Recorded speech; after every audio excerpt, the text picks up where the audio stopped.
All right, guys, I'm Eric Lloyd with Oregon Risk Management Solutions, and we're back for episode 3 of What Not to Do. If it looks like I'm wearing the same shirt as in episode 2, it's an optical illusion. You're imagining it. It's not, because we filmed these episodes back to back. Not that. All right, with that, we're going to jump right into our next clip. Holy cow, that's on fire. That's scary. It's getting worse and worse. Whoa, stuff's falling off the, oh my gosh.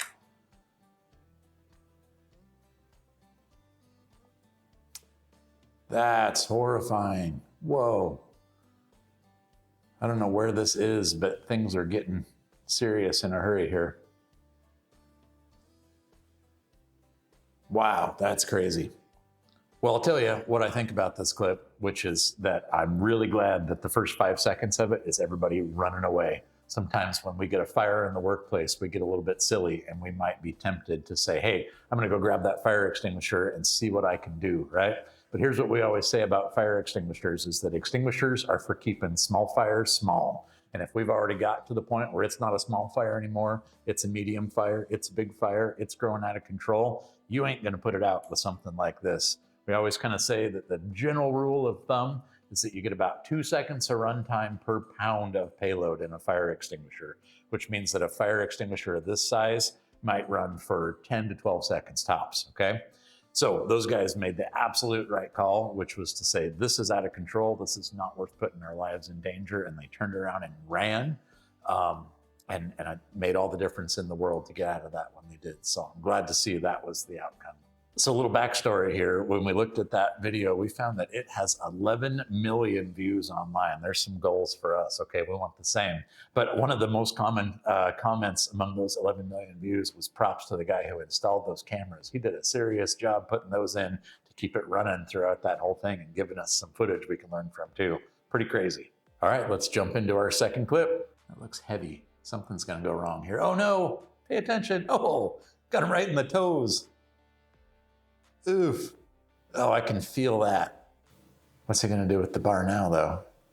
He's putting it right back where it fell the first time? This wasn't a good idea no! Oh my gosh.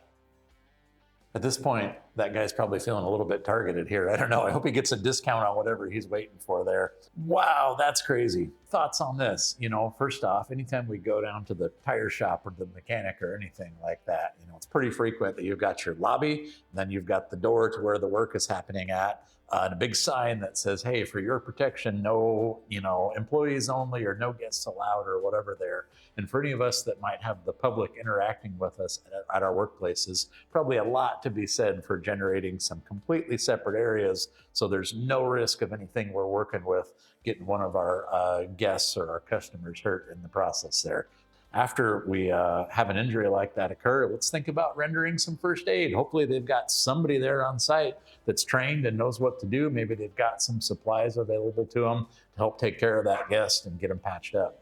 So, you know, the one last thing that comes to mind with that clip is we think a lot about OSHA interactions that might occur after a workplace injury happens. But we got to remember that OSHA's jurisdiction really extends exclusively over our employees. And if that had been an employee of that business that got hurt, then sure, they might have get involved. There might be some, you know, civil penalties or citations issued there. But just because OSHA wouldn't necessarily have jurisdiction over a customer getting hurt, it doesn't mean that we don't have any financial repercussions as a result of this, because this opens the door for that civil liability, for them to come through and sue that business and say, hey, you created an unsafe environment for me, or your employees weren't trained correctly, and that led to me getting hurt. These types of incidents can become really expensive in a hurry, be bad PR for the business, and obviously get people hurt just the same. So all around something we need to try and avoid. All right, we're gonna do our third clip today. Who's in charge today? Huh? Who's in charge today? How you doing? I'm in the state of Oregon, Oregon OSHA. Looks like you got a little bit of a shoring problem going on. That's it, that's what we're installing right now. Well, he can't be down there.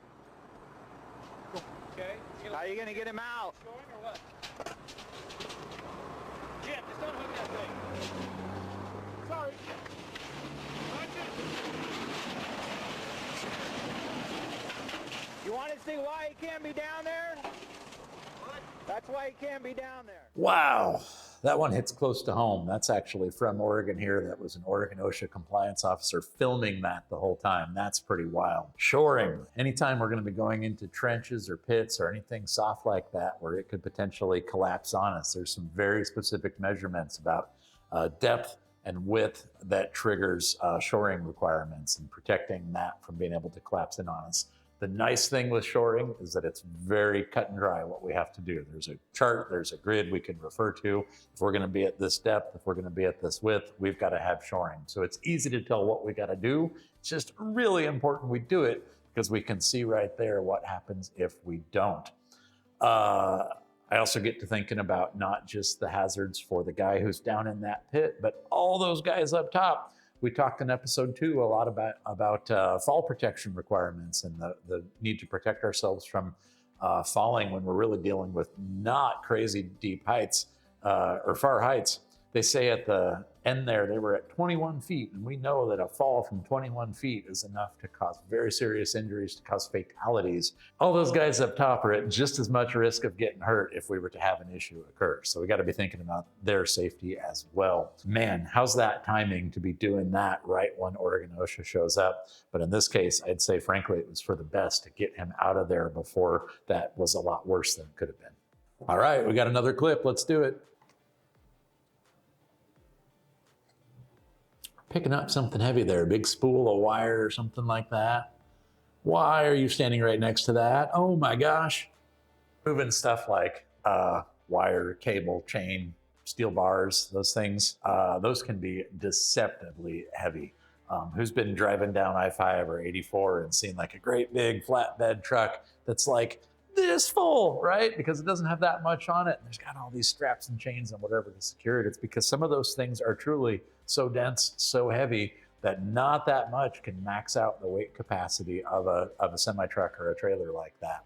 We saw the impact of the suspension on this heavy duty rig here, just from it tipping and dropping like that. It about dumped the whole thing over.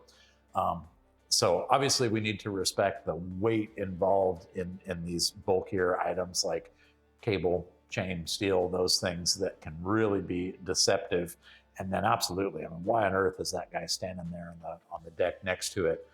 He might have been up there initially to unstrap it or disconnect it, but once it's time to move that thing, we need to always make sure we've got people well away from any unsecured loads, especially overhead loads. I would assume that's where they were going with that, was to pick it up and get it clear from that. We always got to make sure that anybody in the vicinity is clear from any place that cargo could shift to. That's a good one. All right, guys. My producer Dakota here tells me we have a bonus clip today. I don't know what to make of this. I don't know what to expect. Let's see what we're going to get ourselves into here. We're at home, so I guess that's a good thing.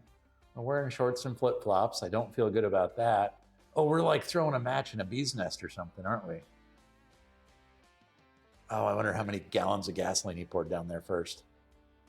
He knows this is a bad idea because he keeps stepping back every time he does it. Whoa! Well, I guess the good news is he's all ready to like plant a little backyard garden or something there. Okay, that's a good one.